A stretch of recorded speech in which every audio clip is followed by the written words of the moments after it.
ગઈકાલે કચ્છના રાપરથી ભાજપના મળતિયાઓ દ્વારા મત ખરીદવા પૈસા વહેંચતા હોવાનો વિડીયો સામે આવ્યો હતો. તેને લઈને હવે શક્તિસિંહ ગોહિલે પ્રેસ કોન્ફરન્સમાં ભાજપ સામે લોકશાહીનું હનન કર્યાના આક્ષેપો કર્યા છે. શું છે સમગ્ર વિગત જાણીએ અહેવાલમાં. જય હિન્દ. બેસાઈન ટીવી ન્યૂઝ પર આપની સાથે હું છું નિધિ ગઢવી. ભારતમાં તો લોકશાહી શાસન તંત્ર છે જે લોકો વડે અને લોકો માટે કામ કરતું શાસન કહેવાય, પણ અહીંયા આ બધી માત્ર વાતો છે. ગામડા ગામની અભણ કે ઓછું ભણેલી ભારતની ભોળી પ્રજા સારપના મુખોટા પહેરેલા નેતાઓને ક્યારેક ઓળખી નથી શકતી. આ ભોળી પ્રજાની ભોળપણનો લાભ કઈ રીતે ઉઠાવવો એ જ જાણે આ નેતાઓનો એજન્ડા હોય. એમ ચૂંટણી સમયે સામ દામ દંડ ભેદની નીતિ અપનાવી ગમે તે રીતે મતદારોને પોતાની તરફ કરવાની જ વાત છે. ગઈકાલે રાપરમાં આદર્શ આચાર સંહિતાનો ખુલ્લેઆમ ભંગ થયો. ભાજપે મતદારોના મત ખરીદવા પૈસાની લાણી કરી અને આ વિડીયો વાયરલ થયા બાદ હવે રાજકોટ ખાતે યોજાયેલી પત્રકાર પરિષદમાં શક્તિસિંહ ગોહિલ આ મામલે ચૂંટણી પંચને હસ્તક્ષેપ કરવા અપીલ કરી હતી. સાંભળીએ શું કહી રહ્યા છે શક્તિસિંહ ગોહિલ.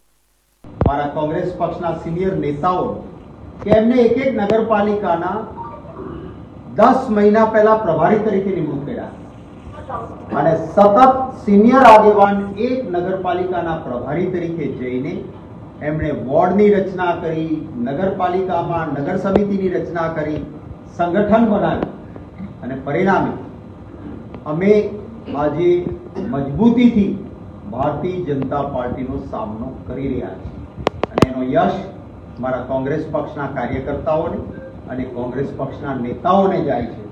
ગયા વખતની જે 2018ની ચૂંટણીના પરિણામો અમારા માટે નિરાશાજનક રહ્યા હતા, આજ 5 વર્ષ પહેલા યોજાયા ત્યારે, પણ આ વખતે મને પૂર્ણ વિશ્વાસ છે કે અમારા માટે ખૂબ સારા પરિણામો ગુજરાતના મતદાતાઓના આશીર્વાદથી પ્રાપ્ત થશે. ગઈકાલે આ એક વિડીયો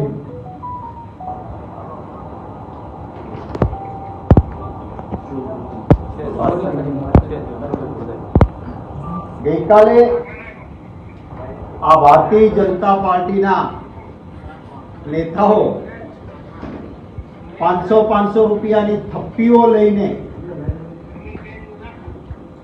મતદારને નામ પૂછી, મતદારનું પૂછી 500 રૂપિયાની થપ્પીમાંથી નોટો આપી અને ફૂલ છાપમાં મત કરજો આ પ્રકારનું આપી રહ્યા છે. આ એની સ્પષ્ટ વિડીયો છે. ત્યારે મારી ચૂંટણી કમિશન પાસે પણ અપેક્ષા છે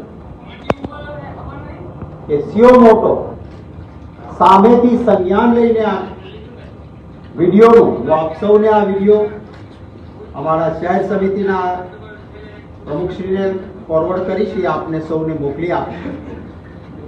આ 500 રૂપિયાની નોટોની થપ્પીઓ લઈને મતદારોને આપે છે ત્યારે આ પ્રકારનો વહીવટ ભય મુક્ત ભ્રષ્ટાચાર કર્યા પછી ભારતીય જનતા પાર્ટી કરી રહી છે.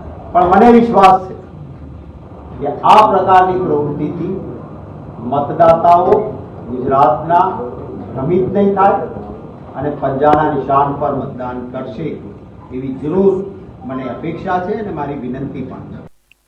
ભાજપે સત્તાના જોરે રાપર નગરપાલિકામાં મતદારોને ખરીદવા પ્રયાસ કર્યો હતો. કચ્છના પ્રભારી મંત્રી પ્રફુલ પાનશેરિયાના રાપર પ્રવાસ વચ્ચે ભાજપના મળતિયાઓએ મતદારોને પૈસાની લાણી કર્યાનો વિડીયો વાયરલ થયો હતો.